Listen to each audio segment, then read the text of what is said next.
이전보다 더욱 사랑한다는 이 찬양의 가사가 마치 오늘 본문에서 주님, 내가 주님을 사랑하는 줄을 주님이 아시지 않습니까? 라고 절절하게 외쳤던 베드로의 신앙 고백인 것만 같아서 더 마음에 와닿습니다. 2024년 첫 주일입니다. 옆에 있는 분들에게 인사 많이 했고 많이 받았겠지만 우리 한번 이렇게 인사해 볼까요? 새해 복 많이 누리십시오.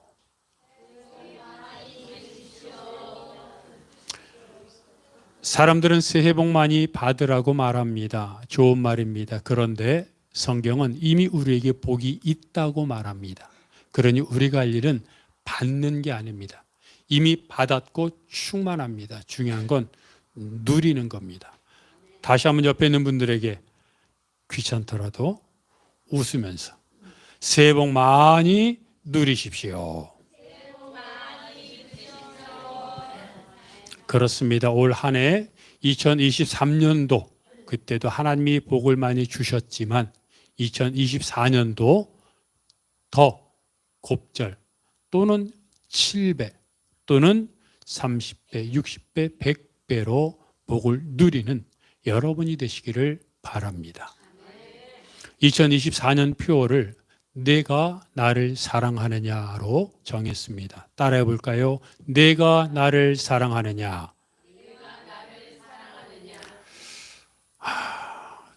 이 본문을 들으면서 문득 그런 생각을 합니다. 아니, 왜 이렇게 말씀하셨을까? 내가 너를 사랑한다고 말씀하셔야죠. 안 그렇습니까? 여러분 생각해 보십시오.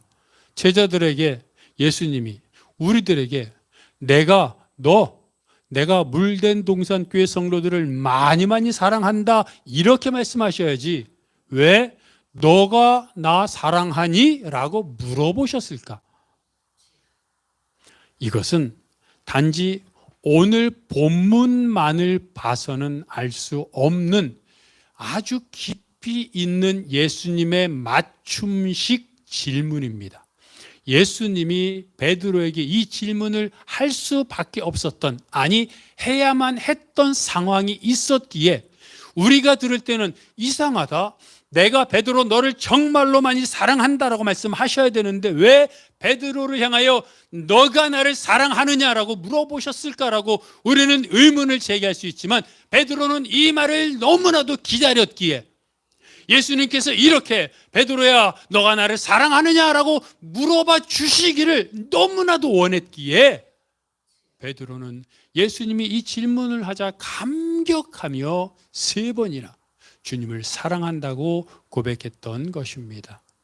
사실 따져보면 그렇습니다. 왜 너가 나를 사랑하느냐고 물어봤는지, 또 왜 3번이나 질문했는지, 그리고 거기에 다른 제자들도 여러 명 있었는데 유독 베드로한테만 그런 질문을 했는지, 이런저런 정말로 예수님이 옆에 있다면 예수님 왜 그랬죠? 이렇게 물어보고 질문할 만한 이유들이 많습니다. 그러나 그것들을 다 알기 위해서는 남녀 간의 사랑을 해도 부모 자녀 간의 사랑을 해도 또 어떤 한마디를 해도 우리가 그 단순히 그 시간 그때의 어떤 말만 들어서는 이해할 수 없는 그 이전의 상황들이 있는 것을 알기에 오늘 본문을 보면서 왜 이런 이야기가 나왔는지, 그리고 이때 베드로의 마음은 어땠는지를 우리가 먼저 알기를 원하는데 그 이유는 무엇보다 이 베드로의 마음이 마치 우리의 마음과 똑같다고 생각하기 때문입니다. 첫 번째, 베드로는 실패를 경험하고 나서 실패 앞에서 절망하고 있었습니다. 오늘 본문으로부터 며칠 전입니다. 정확하게 성경에 며칠이 지났다고 기록되어 있지는 않지만 오늘 본문으로 따지면 약 열흘쯤 전이라고 추측을 할 수 있을 것 같습니다.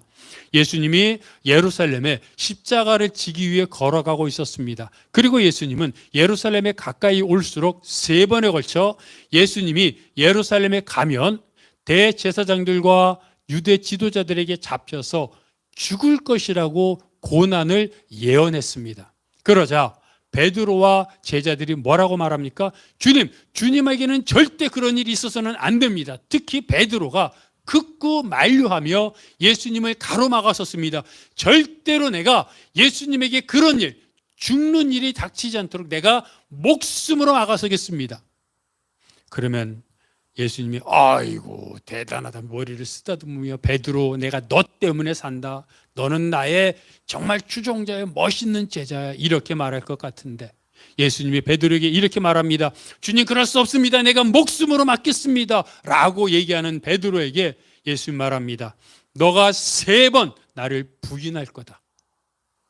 그러자 베드로가 무슨 말씀을 그렇게 하십니까? 나는 죽어도 예수님을 부인하지 않겠습니다라고 맹세합니다. 그것이 오늘 본문, 예수님이 부활 후에 베드로를 찾아온 오늘 본문으로부터 약 열흘 전쯤의 이야기입니다.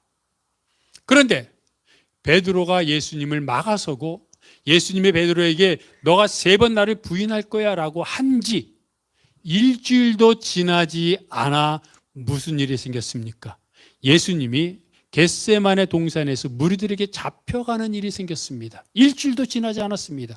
그리고 예수님은 대제사장의 뜰에서 신문을 받게 되었습니다.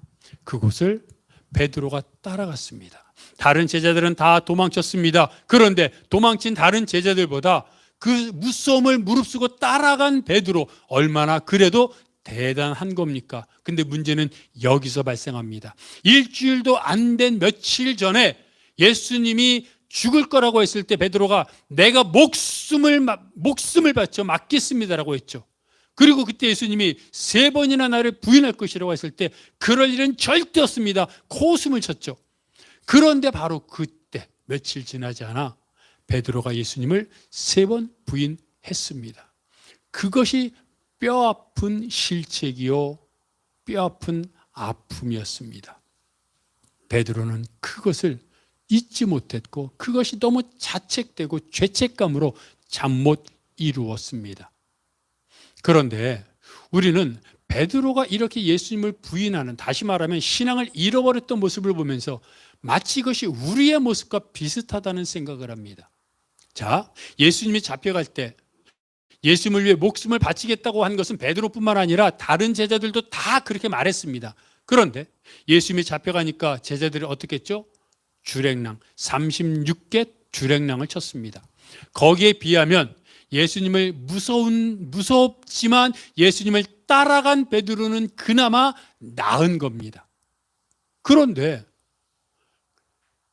예수님을 위해 목숨을 바치겠다고 해놓고 막상 어려움에 닥치니까 도망갔던 제자, 그리고 부인했던 베드로, 무슨 신앙입니까? 예수님이 씨 뿌리는 비유를 통해 신앙을 가진 사람들을 4단계로 구별했죠. 길가와 같은 신앙이 있습니다. 예수님을 믿는다고 하는데, 교회를 다닌다고 하는데 진짜 믿는지 안 믿는지 모르겠는 사람이 있습니다.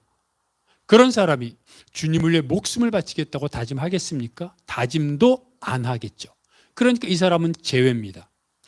흙이 얕은 돌밭 같은 신앙을 가진 사람이 있습니다. 이 사람은 믿음이 있기는 있습니다. 그런데 무슨 일만 있으면 자기 위주로, 이익 위주로, 믿음이 아닌 자신의 이익을 따르는 사람입니다.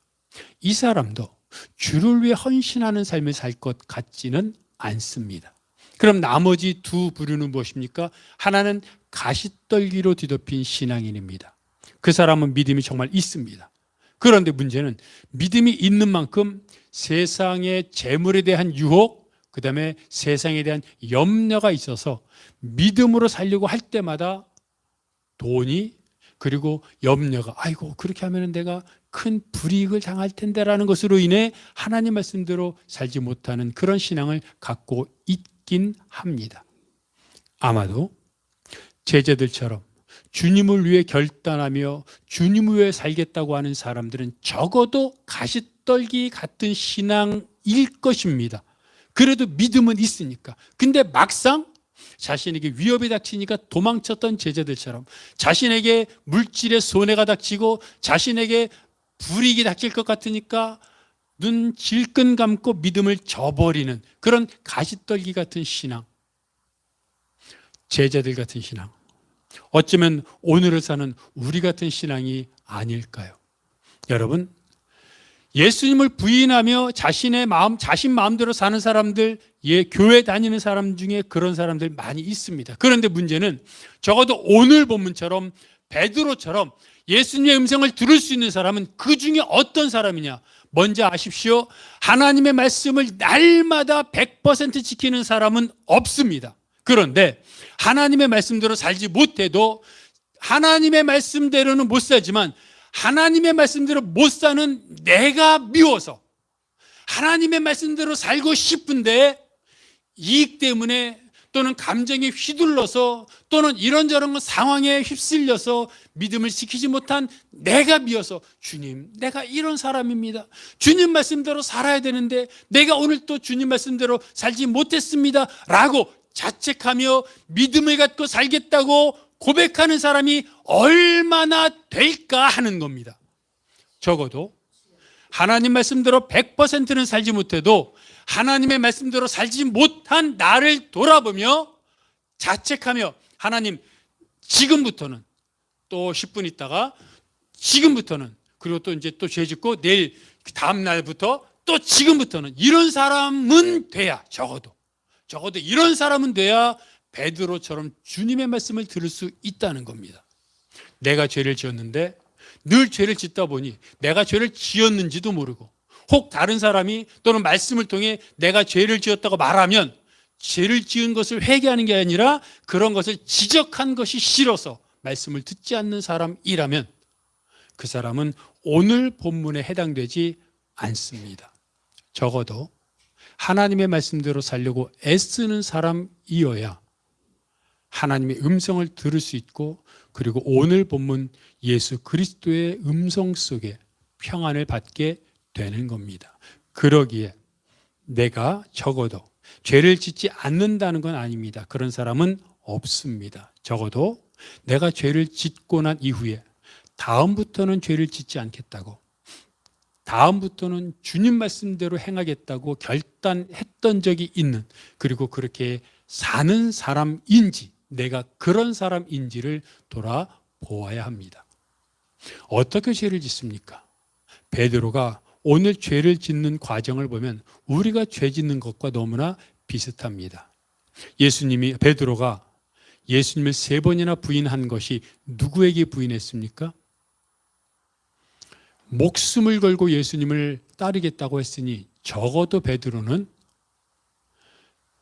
군인이 칼을 베드로의 목에 갖다 대며 너 예수 믿는 제자 맞아 안 맞아 하면서 칼을 들이대며 너 잘못하면 내가 목을 베어버릴 거야, 이런 위급한 상황, 또는 대제사장이 무리를 다 이끌고 와서 베드로에게 너 예수 믿는 제자 맞아 안 맞아, 만약에 너가 예수 믿는 사람이라면 내가 너의 가족들을 다 볼모로 삼아 노예로 팔아버리겠다, 이런 엄중하고 위급한 상황이 되어서 예수님을 배반한 것이 아닐까라고 우리는 추측할 수 있습니다.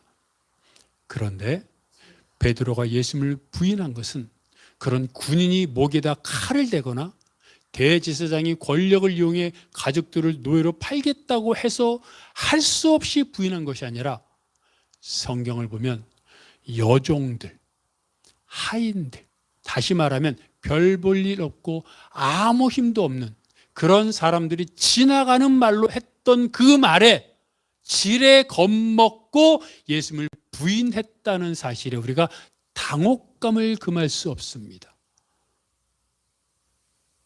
적어도 목숨을 걸고 예수님을 부인하지 않고 지키겠다고 했으면 그에 합당한 엄청난 위력이 있어서 부인해야 되는데, 여종들이, 하인들이, 노예들이 너 맞지?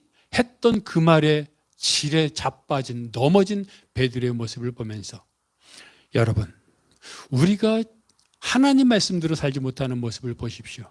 내가 나라와 민족을 위해 배반합니까? 내가 민족의 역사를 위해, 커다란 민족의 공동체를 위해 목숨을 걸고 할 수 없이 믿음을 저버립니까? 아닙니다. 눈앞에 있는 몇 푼의 이익을 위해, 누가 지나가다가 나를 탁 농담을 했던 우스갯소리 같은 농담의 자존심을 건드리는 말 한마디에 아무것도 아닌, 그냥 넘어가도 될 것 같은, 지금까지 잘 견디고 넘어왔는데 마지막에 탁 걸리는 한마디에, 한순간의 상황에, 다시 말하면 어이없이 넘어지곤 한다는 겁니다. 지금까지 내가 하나님 말씀대로 살지 못한, 또는 하나님 말씀을 거역한, 믿음을 저버린 내 모습을 보십시오. 커다란 대역죄를 지었습니까? 민족을 팔았습니까? 아닙니다.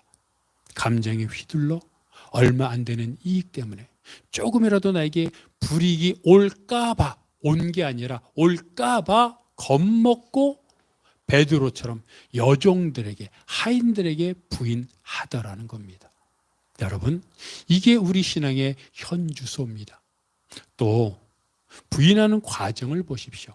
베드로가 처음에, 그 내용이 마태복음 26장이 기록이 되었는데, 처음에는 여종이 베드로를 보고 말합니다. 당신이 예수와 같이 있었네. 그러자 베드로가 나는 무슨 말 하는지 모르겠어 하고는 잡아뗍니다. 그리고 다른 데로 갑니다. 여종이 베드로에게 말한 겁니다. 그리고 다른 데로 갔더니 이번에는 또 다른 여종이 주변 사람들에게 말합니다. 이 사람이 예수와 함께 있었소. 그러니까 이번에는 베드로가, 처음에는 부인했는데 이번에는 맹세하며 부인합니다. 조금의 시간이 지나니까 이번에는 사람들이 와가지고 베드로에게 너 예수의 패거리지? 라고 말합니다. 그랬더니 이번에는 저주하며 맹세하며 부인합니다. 보십시오. 처음에는 여종이 베드로에게 말했고, 그러니까 그때는 부인했고 모릅니다. 다음에는 여종이 사람들에게 공표했고, 그러니까 맹세하며 부인했고, 세 번째는 사람들이 몰려와서 베드로에게 예수의 제자라고 말하니까 이번엔 저주까지 하면서 부인합니다. 무슨 말이냐면, 처음에는 단순하게 시작합니다. 요 정도, 이번에만 내가 믿음 저버리고, 이번에만 내가 넘어가야지, 괜찮아, 이번에만 넘어가면 다음부터는 내가 믿음으로 살 수 있어 하고 간단하게 아무것도 아닌 것 같아서 넘어갑니다. 믿음을 저버립니다. 그런데 그러고 나면 얼마 되지 않아 그것보다 조금 더 센 유혹, 시험이 닥친다는 겁니다. 처음에 그 유혹, 시험을 넘어가지 못하면 두 번째는 처음에 했기 때문에 두 번째는 또 넘어갑니다. 세 번째 시험은 조금 더 셉니다. 그러니 더 센 시험이 오니 더 세게 믿음을 저버립니다. 그래서 처음이 중요한 겁니다.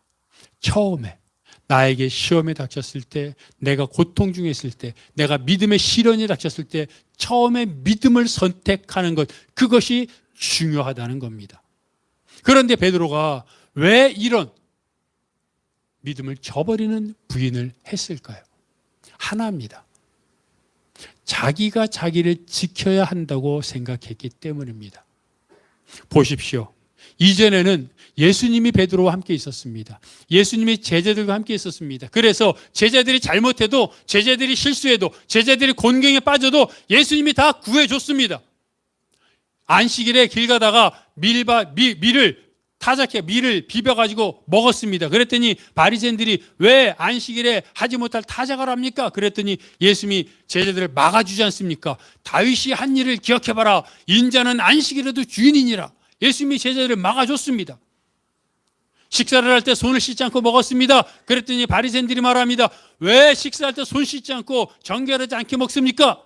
그랬더니 예수님이 나서서 말합니다.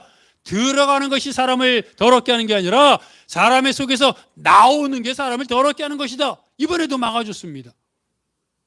배를 타고 갈릴리 바다를 지나가는데 풍랑이 일어서 죽게 되었습니다. 그러자 예수님이 일어나셔서 바람아 잔잔하라 그랬더니 파도가 조용해졌습니다. 목숨을 구해줬습니다. 무슨 일이 있어도 예수님하고만 있으면 베드로와 모든 제자들을 예수님이 다 도와주고 구해줬습니다. 구원해줬습니다. 그래서 만약에 예수님과 함께 있을 때 사람들이 당신 예수님의 제자입니까? 라고 물어보면 그때는 나서가지고 내가 예수님의 제자요. 어쩌면 베드로는 이렇게 말했을 겁니다. 내가 예수님의 수제자요. 막 그랬을 겁니다. 근데 지금은 어떤 상황입니까? 그렇게 제자들을 지켜주고 도와주었던 예수님이 붙잡혀서 신문을 받고 있습니다. 이제 베드로를 구해줄 예수님이 없는 겁니다. 그러자 베드로는 이제 내가 나를 지켜야 한다고 생각했습니다. 그러니 어떻게 됩니까? 부인해야죠. 방법이 없지 않습니까? 그래서 한 번, 두 번, 세 번 부인한 겁니다. 신앙이 좋을 때는 여러분 내가 살다 보면 그렇지 않습니까? 내 안에 신앙이 좋을 때가 있습니다. 믿음이 충만할 때가 있습니다. 예수님을 생각만 해도 눈물이 나고 예수님의 사랑을 기억하며 주를 위해 살아야지 이렇게 다짐될 때가 있습니다. 그런 상태에서 일해 보십시오. 그런 상태에서 운전해 보십시오. 그런 상태에서 어떤 어려운 일이 생겨 보십시오. 이겨냅니다. 능히 극복할 수 있습니다. 그런데 어떤 때는 내 마음이 황량합니다. 피폐합니다. 모든 게 귀찮고 답답합니다. 이럴 때는 같은 나이지만 이럴 때는 조금만 어려움이 닥쳐도 무너지고 믿음을 저버리게 되어 있습니다. 이럴 때는 하던 일을 멈추고 주님을 바라봐야 합니다.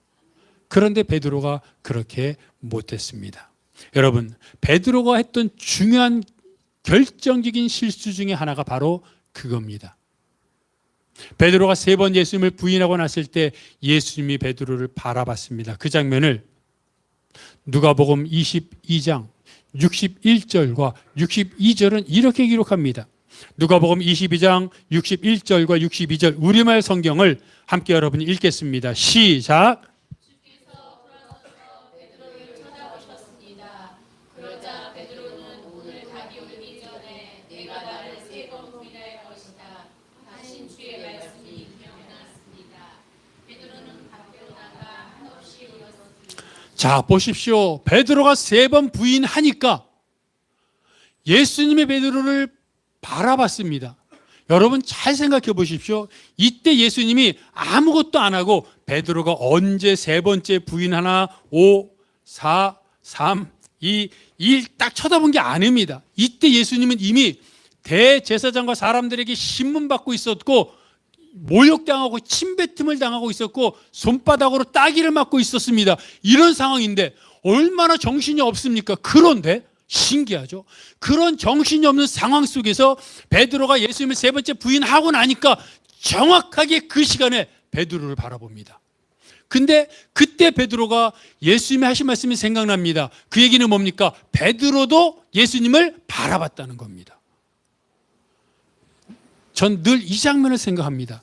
예수님과 베드로의 눈빛이 마주쳤습니다. 시선이 마주친 겁니다. 얼마나 짜릿한 게 아니죠. 이거는 얼마나 통곡할 만한 상황이며 얼마나 창피하고 부끄러웠을까. 근데 여기서 우리가 뭘 할 수 있습니까? 예수님과 베드로 사이에 얼마나 거리가 멀었는지는 모르지만 적어도 베드로가 얼마든지 예수님을 바라보기만 하면 볼 수 있었던 자리라는 겁니다. 위치라는 겁니다. 그러면 말입니다, 여러분. 만약에 역사에서 만약이란 있을 수 없지만 우리가 만약에 한번 가정을 해봅시다. 베드로가 한 번 예수님을 부인했습니다. 그리고 나서 예수님을 또 물어보면 부인할 수밖에 없습니다. 힘이 없으니까. 근데 부인할 수밖에 없는데 그래도 이렇게 부인하는 내가 싫습니다. 그래서 주님, 내가 어떻게 해야 됩니까? 예수님을 부인하기 싫은데 부인할 수밖에 없는 내 상황을 주님 어떻게 해야 됩니까? 라고 주님을 만약에 바라봤다면 세 번 부인하고 나서 예수님을 바라보니까 그때 바라본 게 아니라 한 번 부인하고 나서 예수님을 간절한 마음으로 주님 내가 어떻게 해야 합니까? 하고 주님을 바라봤다면 예수님이 너 3번 부인할 때 내가 쳐다볼 거야. 나 보고 있지 안 볼 거야. 이러고 외면했을까요? 여러분 상상해 보십시오. 예수님이 그런 분입니까? 모든 것을 알고 계시는 예수님이 베드로가 한 번 부인하고 주님 나 어떻게 좀 해주세요 라고 생각하며 예수님을 바라봤다면 저는 확신하는데 예수님은 그때 베드로를 바라보셨을 겁니다. 신문 받다가 바라보셨을 겁니다. 그리고 그때 베드로는 예수님이 너가 나를 부인할 것이다 라는 말이 생각이 났을 것이고 정신 차렸을 것이고 그 다음부터 부인 안 했을 겁니다. 저는 그렇게 믿습니다. 중요한 것은 베드로가 자기가 부인하느라 경황이 없어 정신이 없어 예수님을 쳐다보지 않았다는 겁니다. 우리가 믿음을 저버리고 살아갈 때 정신이 없습니다. 근데 여러분 아무리 내가 믿음이 없어도 아까 말했던 것처럼 믿음이 땅에 떨어진 것 같고 모든 일이 답답하고 되는 일이 없고 믿음이 좋을 때는 아무리 안 돼도 하나님이 지켜주실 거야 라고 생각하는데 믿음이 땅에 떨어지니까 주님이 지켜주시긴 뭘 지켜줘? 지금까지 된 거 하나도 없는데 이런 생각이 들지 않습니까? 이럴 때 다시 말합니다. 부인하던 것 하던 일을 멈추고 예수님을 바라봐야 합니다. 그때 예수님이 바라보십니다. 여러분 내가 하던 일이 안 되고 계획했던 대로 안 되고 내 믿음이 지금 땅에 떨어졌습니다. 내가 나를 알지 않습니까 여러분? 내가 나의 믿음을 압니다. 이럴 때 하던 일을 멈추십시오. 그리고 주님 앞에 나가십시오. 찬송을 부르고 기도를 하고 말씀을 보십시오. 여러분 믿음이 떨어진 상태에서 찬송 부르잖아요. 내 눈에서 나도 모르게 눈물이 쏟아집니다. 나도 모르게 통곡이 나오고 주님의 평안이 임합니다. 그건 경험이요. 그것은 믿음을 가진 자만이 체험하는 은혜입니다. 그랬을 때 그때까지 한 부인은 할 수 없지만 그 다음부터는 부인하지 않고 신앙으로 나아가게 됩니다. 여러분 우리가 그랬으면 좋겠습니다. 이 시간을 기점으로 지금까지는 잘못할 수 있습니다. 물론 앞으로도 잘못할 수 있습니다. 그러나 이제 내가 방법을 깨달았으니 베드로가 부인하던 중 예수님을 바라봤다면 예수님도 바라봤을 것이고 그 잘못은 끝났을 것을 알기에 내가 혹 지금 잘못된 길을 걸어가고 있다면 혹 내가 지금 믿음 없는 상황 속에 있다면 뭘 커다란 선택을 하거나 어떤 일을 하려고 할 때 잠시 멈추고 잠시 멈추고 주님 앞에 나와 하나님 말씀을 묵상하고 잠깐 무릎 꿇어 보십시오. 하나님이 나에게 은혜 주실 것이고 지혜 주실 것이고 무엇을 선택하는 것이 바른 것인지 그리고 어떻게 해야 되는지 분명히 말씀하실 것이기에 내 생각과 경험이 아닌 하나님의 은혜를 경험하며 하나님 앞에 나아가는 여러분이 되시기를 바랍니다. 또 하나 성경이 말하는 것은 두 번째입니다. 또다시 기회가 찾아왔다는 겁니다. 지금까지 얘기를 뭐 했습니까? 하다가 중간에 힘들면 주님을 바라보라 그랬습니다. 그런데 저도 그렇지만 우리들 대부분 중간에 주님을 바라보는 게 쉬운 일이 아닙니다. 그래서 대부분 베드로처럼 끝나고 나서 주님을 바라봅니다. 그래서 통곡합니다. 다시 말합니다.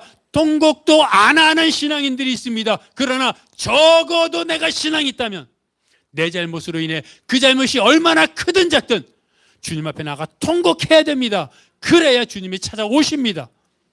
그런데 통곡하고 났더니 주님이 부활하신 후에 베드로를 찾아오지 않았습니까? 근데 주님이 베드로는 찾아오셨는데 가룟 유다는 찾아오지 않았습니다. 왜입니까? 가룟 유다가 없었기 때문입니다. 가룟 유다는 분명히 자기가 예수님을 판 것을 뉘우쳤습니다. 잘못했다고 깨달았습니다. 여기까지는 누구나 할 수 있습니다. 깨달았습니다. 그런데 중요한 것은 자기가 잘못한 것의 결과를 자기가 책임지겠다고 목을 매 자살했습니다. 성경은 유다가 자기가 예수님을 판값으로 받은 은 30을 성전에 던져버리고 나와서 목을 매 자살했다고 기록하고 있습니다. 여러분 또 만약에 가정 한번 해봅시다. 유다가 예수님을 판 것을 뉘우쳤습니다. 이건 사실입니다. 그런데 거기서 자살하지 않고 주님을 받는 게 너무 죄송해서 내가 남은 여생을 주를 위해 살겠다라고 혹시 마음 먹고 살아 있었다면, 그리고 뉘우쳤다면 예수님이 유다를 용서하셨을까요? 안 하셨을까요? 유다가 예수님을 팔았습니다. 정말 용서받지 못할 죄라고 저희도 생각합니다. 그런데 나는 용서 못할 것 같은데 예수님은 가룟 유다가 그렇게 죄를 짓고 돌아왔으면 100번이라도 용서하셨을 겁니다. 그게 유다의 잘못입니다. 죄를 지었으면 뉘우치고 믿음의 자리를 지켜야 합니다. 그때 주님이 찾아오십니다. 바로 베드로를 찾아오셨던 것처럼 생각해 보십시오. 베드로가 고민하고 있습니다. 내가 주님을 배반했는데. 근데 예수님이 부활하셨습니다. 부활하신 주님이 제자들을 찾아왔습니다. 베드로가 한편으로는 기쁘고 한편으로는 예수님을 볼 때마다 마음에 찔리지 않겠습니까? 그때 예수님이 돌아가시기 전에 마지막으로 마주쳤던 눈빛, 그 눈빛을 부활하신 주님과 마주치니 막 자꾸 양심에 찔려가지고 가책이 돼서 견딜 수가 없습니다. 그런데 베드로는 믿음의 자리를 떠나지 않았습니다. 얼마나 가슴속에서 소용돌이 치고 얼마나 죄책감이 있고 얼마나 미안하고 얼마나 부끄러웠는지는 모르지만 어쨌든 그는 믿음의 자리를 지켰습니다. 그랬더니 주님이 찾아오십니다. 그리고 묻습니다. 너가 나를 사랑하느냐? 여기서 예수님은 베드로야, 내가 너를 사랑한다고 말씀하시지 않습니다. 여기서 내가 너를 사랑한다고 말씀하시면 그건 문법적으로, 어법적으로, 상황적으로 틀린 말입니다. 베드로는 뭘 다짐한 겁니까? 한 번의 기회가 더 주어지면 나는 이제 절대 배반하지 않을 텐데, 난 이제 죽을 거야. 절대 부인하지 않을 거야. 주님을 위해 내가 죽을 기회가 있으니 죽을 거야! 라고 다짐하고 있는 이 베드로에게 예수님 묻습니다. 너 나를 사랑하니? 무슨 말입니까? 베드로야, 다시 한번 기회가 주어진다면 너 나를 위해 죽겠니? 라고 묻는 겁니다. 그러니까 베드로가 가장 기다렸던 대답입니다. 주님을 사랑합니다라는 말은 뭡니까? 주님, 이제 내가 죽을 겁니다. 목숨 바쳐 죽을 겁니다. 이게 베드로의 대답인 겁니다. 여러분, 베드로의 마음을 누구보다 잘 알았던 예수님 찾아오셔가지고 너 나 사랑하니? 얼마나 간결합니까? 그리고 베드로 말합니다. 내가 주님 사랑합니다. 그리고 베드로는 정말 주님을 위해 십자가에 거꾸로 매달아 순교했다고 말합니다. 3번 부인한 것, 우리는 그것보다 더한 죄도 짓지 않습니까? 그러나 중요한 것은 내가 죄를 지은 후에, 아니 짓는 도중이라도 주님을 바라보면 주님이 나를 바라보신다는 것. 또 하나, 죄를 지은 후라도 내가 믿음의 자리를 지키면 하나님이 반드시 나를 찾아오신다는 것, 그리고 나에게 묻는다는 것. 너 나 사랑하니? 그때 우리 뭐라고 대답하겠습니까? 주님, 또 죄 지을 건데요? 이렇게 말하겠습니까? 아니죠. 주님, 베드로가 고백하지 않습니까? 자꾸 물어보니까 양심이 찔린거든요. 저번에도 배반했는데 이번에도 또 내가 배반할 거 예수님이 아시나? 뭐 고민하지 않았겠습니까? 그렇지만 그래도 그는 고백합니다. 우리도 마찬가지입니다. 미래는 장담할 수 없지만 그러나 주님, 내가 주를 위해 죽겠습니다라고 고백하고 그렇게 살았던 베드로의 모습을 보면서 주님, 내가 주님을 사랑합니다. 나의 사랑을 받아주시고 내가 주를 위해 인생을 바칠 수 있도록, 내가 몸도 약하고 나이도 들고 가진 것도 없고 뭐 하나 제대로 있는 것도 없지만 그러나 이 목숨도 원하시면 언제든 드리겠으니 주님, 나를 받아 주옵소서. 나는 주님의 것입니다. 다시 한번 고백하며 너가 나를 사랑하느냐 고백할 때 주님, 내가 주님을 사랑합니다 고백하는 여러분들 되시기를 바랍니다. 이 시간 우리 말씀을 기억하면서 다 함께 일어나셔서 힘들고 지쳐서 쓰러지고 넘어있는 우리들에게 너 내 아들이야 말씀하시는 주님을 기억하며 찬양합니다.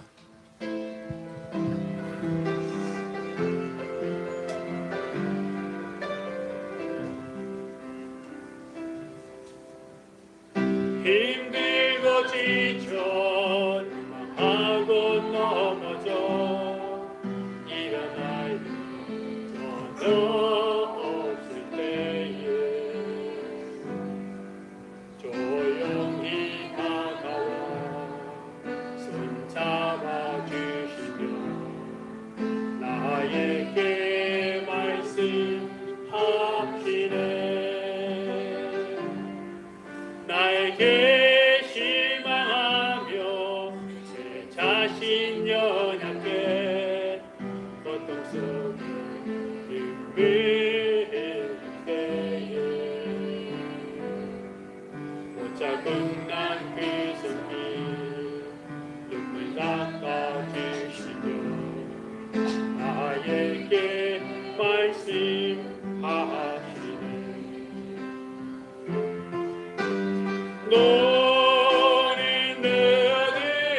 나의 사랑하는 내 다시 합니다. 너는 내 아들이라. 너는 내 아들이라. 오늘날 내가 너를 놔둬도 너는 내 아들이라. 나의 사랑하는 내 아들이라. 베드로처럼 믿음대로 살지 못해서 나는 왜 그럴까? 말씀대로 살고 싶은데 나는 왜 그럴까? 고민하며 통곡할 때 주님 다가오셔서 말씀하십니다. 너는 내 아들이야. 넌 내 딸이야. 너는 내 것이야. 내가 너를 끝까지 지켜줄 것이니 용기 잃지 마. 나를 바라봐. 힘들 때 혼자 하려고 하지 마. 나를 바라보고 나에게 와. 그럼 내가 너를 붙들어 줄 거야 말씀하십니다. 그 믿음 갖고 주님, 내가 주님의 아들, 딸로 이 땅을 살아가 주님과 동행하는 믿음의 삶을 살게 하여 주시옵소서. 함께 통성으로 기도하겠습니다. 하나님 아버지, 베드로가 3번 부인하고 주님 앞에 나아가 통곡하였을 때 다시 찾아오셔서 너가 나를 사랑하느냐 물어보셨던 주님의 그 사랑, 주님의 그 은혜를 기억합니다. 괴로워 어찌할 줄 몰랐던 베드로에게 다가오셔서 괜찮아, 괜찮아, 이제 지금부터 다시 시작하면 돼 말씀하시는 주님의 은혜를 기억합니다. 주님, 이제 그 사랑과 은혜를 기억하며 이제 다시 한번 일어나 주님 위해 살겠다고 고백하고 그렇게 살게 하시고, 혹 사는 동안에 또 넘어지면 다시 일어나게 하시고 다시 손잡게 하시고 주님의 은혜 앞에 나아가 하나님의 은혜와 능력을 힘입어 이 땅에서 날마다 말씀으로 말미암아 하나님을 찬양하며 살아가는 성도들이 되게 하여 주시옵소서. 매 순간마다 하나님만 붙잡고 하나님만 기억하며 하나님 앞에 나아가는 성도들 되게 하여 주시옵소서. 아버지 하나님, 나를 의지하지 않게 하시고 내가 가진 능력, 내가 가진 재물, 내가 가진 건강, 내가 가진 인맥을 의지하지 않게 하시고 예수만 의지하며 살게 하여 주시옵소서. 그래서 주님 때문에 행복하고 주님 때문에 하늘을 살고 주님 때문에 믿음으로 살고 날마다 행복한 믿음의 삶을 살게 하여 주시옵소서. 주님 감사합니다. 예수 믿게 하셔서 감사하고 하나님의 아들 딸로 삼아주셔서 감사하고 우리가 잘못해도 또 품어주셔서 감사하오니 주님의 말씀대로 주님의 뜻대로 살게 하여 주옵소서. 하나님, 잘못하고 엎드려 일어날 줄 몰랐던 베드로에게 다가오셔서 나를 사랑하니 그러면 내 손잡고 다시 시작하자 말씀하신 주님이 오늘 나에게 찾아오시니 감사합니다. 나에게 찾아오셔서 괜찮아 다시 시작하면 돼 말씀하시고 단 너 힘으로 하지 말고 나를 바라보고 내 손잡고 같이 걸어가자 말씀하실 때 감사하며 그 자리 일어서게 하시고 얼른 뛰어가 주님의 손잡는 성도들 되게 하여 주시옵소서. 최남의 집사님 건강 회복하게 하시고 빨리 뚝 감기 독감 다 떨어지게 하시고 건강하여 하나님의 능력, 하나님의 온전한 사랑으로 회복되게 하여 주시옵소서.